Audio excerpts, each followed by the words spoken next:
Christina Applegate's life changed completely after she was diagnosed with MS, multiple sclerosis. She has openly shared her struggles, including the heartbreaking moment she first noticed symptoms. Despite her struggles, Applegate maintains her sense of humor, as seen in her March 2024 interview with Jimmy Kimmel. Here are key moments from their conversation, including an awkward audience reaction. During the interview, Applegate talked about how humor helps her deal with her condition. She said, "I was thinking, wouldn't it be funny if I came out and I did a somersault like Willy Wonka? And then I was like, Tada, you'd be, what a bitch. She is such a liar.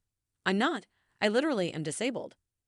Kimmel acknowledged her dark humor, saying, "I've learned from our text exchanges that you have a very sick sense of humor." Applegate responded, "It's how I live. It's how I keep myself oak." At one point, Applegate made a sarcastic joke about MS, but the audience's reaction was unexpectedly muted. She said, "I mean, it sucks. I'm not going to lie. And I think anyone who has MS isn't going to be like, this is the best thing that ever happened to me." She continued, "It really isn't. Because that would make you have a really crappy life if that's the best thing. The best thing that ever happened to you is something like this."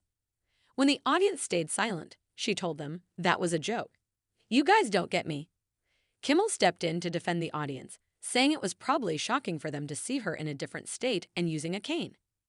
Despite the small awkward moment, the interview moved forward smoothly, as reported by The Things.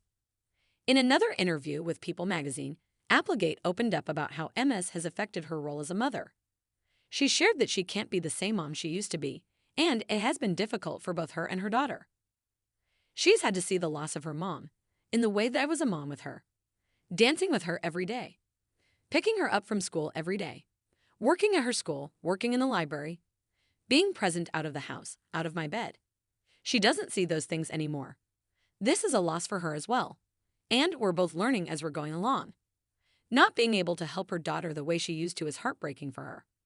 She'll come in the room, and if she sees that I'm lying down on my side, she knows that she can't ask me to do anything. And that breaks me. Because I love doing stuff for my kid. I love making her food. I love bringing it to her. I love all of it, and I just can't sometimes. But I try, she said on her podcast. Despite her challenges, Applegate continues to share her journey with humor in interviews. Her interaction with Kimmel was posted on YouTube, and it has already received hundreds of comments. Many fans praised her strength and humor. One person wrote, "So great to see Christina here. I'm glad she hasn't lost her fighting spirit and sense of humor. Dead to Me is one of the best shows ever." Another commented, "Still beautiful and funny after all these years. Nothing is healthier than being able to laugh at ourselves no matter what life throws at us. Glad to see her tonight."